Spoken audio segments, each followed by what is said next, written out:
The person who invented the air conditioner is really a genius. A few simple steps can make a room very cool in the hot summer. So, how the air conditioner works. It's very easy to understand with 3D animation, but before that, we need to understand some basic physics knowledge. If you use spray-type products, you should have seen this phenomenon. If you continue press the spray for a period of time, the surface will become cold. This is because the pressure inside of the product becomes lower. When the pressure decreases, the temperature will decrease. If the pressure increases, the temperature will also increase. The air conditioner also takes advantage of this principle. This is the scroll compressor inside the air conditioner. There are two main parts in the scroll compressor. One of them moves in an orbiting pattern but does not rotate. The other one stays stationary. The function is that when the air enters the interior from the inlet, it will be squeezed layer by layer in a compressed state and discharged from the middle of the vortex. Then the compressed air is sent to the condenser. When the temperature of the refrigerant that is pressed into liquid and passes through the compressor becomes hot gas above 80 degrees Celsius, a fan is needed for cooling. And this is why the fan blows hot air.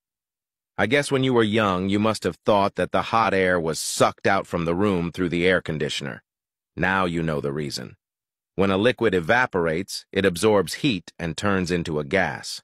When it transforms into a gas, its kinetic energy becomes stronger, and when a gas loses heat, its kinetic energy becomes weaker and becomes a liquid.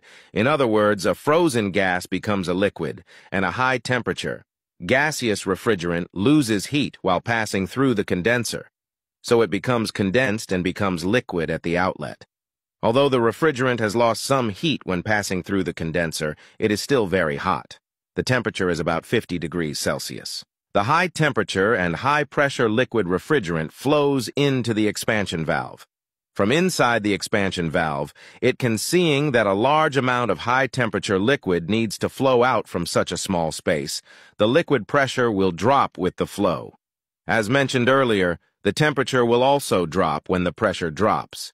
The expansion valve is connected to a sensible heat storage device that detects heat.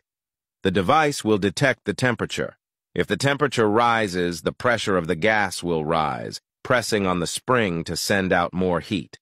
When the evaporator outlet temperature drops, the gas pressure drops, and the amount of refrigerant entering the evaporator will also drop, so the air conditioner will. It can intelligently control whether there is too much or too little refrigerant. Then the refrigerant passes through the pipes of the evaporator and takes away heat in the process. When the fan below starts to run, since the wall-mounted air conditioner cannot occupy a large space, a liquid wheel fan is used instead, propeller fan. In the summer, we all know that when you put a cold glass in the air, its surface will be covered with water.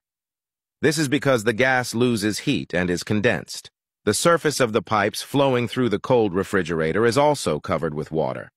There are water droplets, so there is a special drainage device below it.